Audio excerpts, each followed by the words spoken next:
we think an Australian first, which is some real-time holographic technology. Let me just move you forward. Are you there, Hugh? Good morning. Morning, Hugh. Let me come and see you at the back there. Okay, and good morning to all of you in Adelaide. I'm really delighted to be with you today. Hugh, you're not looking too bad for a, virtual sort of guy. What's it feel like? I feel like giving you a hug, but I'm not quite sure if you'll be there or not. The Keyoptic 360 is a new volumetric display. You can say that it's a new way of seeing free-floating video. The Keyoptic is built like a pyramid-shaped chamber, and inside you have 3D objects free-floating in air.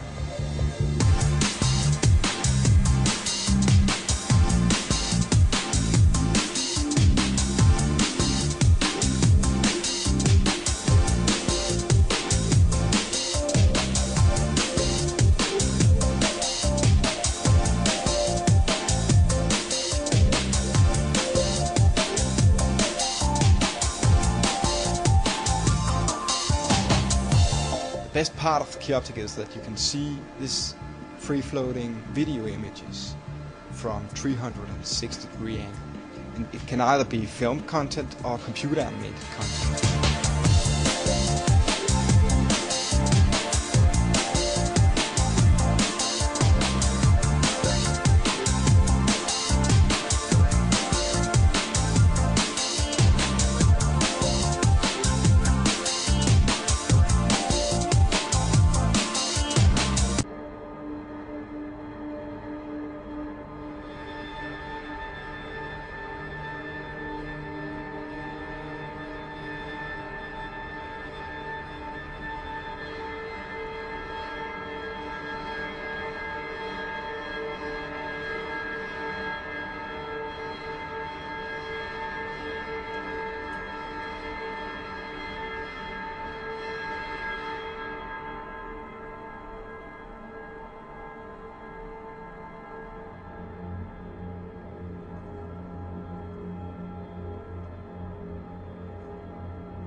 Edgar Mitchell, who was one of the astronauts who landed on the moon, and he was talking about the new science that is emerging in NASA.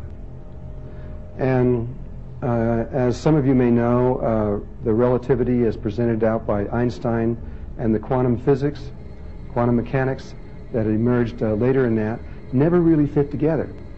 There were many little points and places that were incongruent. And the search for the unified field theory has been going on for years and years and years. Many people claiming they found it. But NASA is now claiming they have found it. And Edgar said that to try to understand what has happened over the last few years is almost impossible by normal human ways of looking at things. That we have evolved very, very quickly over the last 5 years. He said that in the last 5 years, NASA has learned as much as entire civilization of the planet has learned in the last 6,000 years. And that they have learned as much in the last 6 months as they've learned in the last 5 years. And that was about 7 months ago, so who knows where they are now. It's a straight up curve.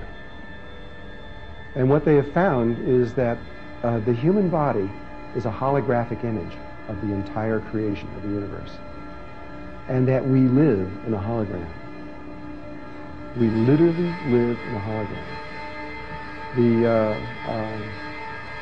That any object, whether it's a beer can or a car or our human body, is a piece of this hologram that the universe is, and that just as in a hologram, if you take a photograph of a hologram and you rip off a little piece of it, it contains the image of the whole thing, even though you just ripped off a little piece of it.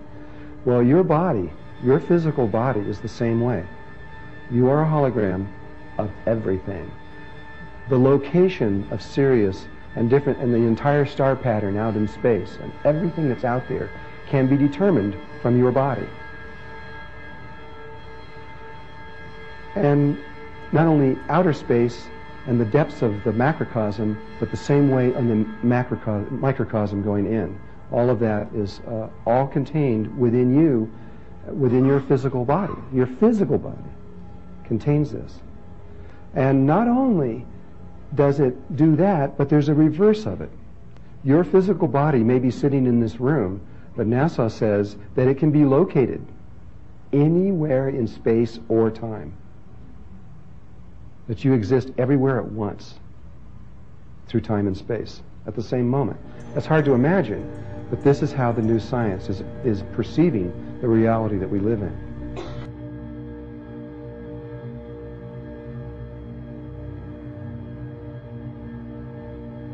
March 13, 1997, scores, perhaps hundreds of Arizonans were privy to one of the most dramatic UFO sightings of the modern age. And at least one Phoenix resident also witnessed a strange holographic image in the wake of that massive triangular UFO. But was she the only one who got a glimpse of the truth? At 8:30 Mountain Standard Time, a caller to the National UFO Reporting Center stated that he had seen the giant triangle and what he thought was a red laser beam shoot out of the craft very near to where Christine had seen the hologram. The testimony that says that there was a red laser beam tends to lead one toward the explanation that it was a holographic projection. And it might be that as they were shutting those sources down, or in the process of moving it across the sky, one accidentally became visible for a short period of time.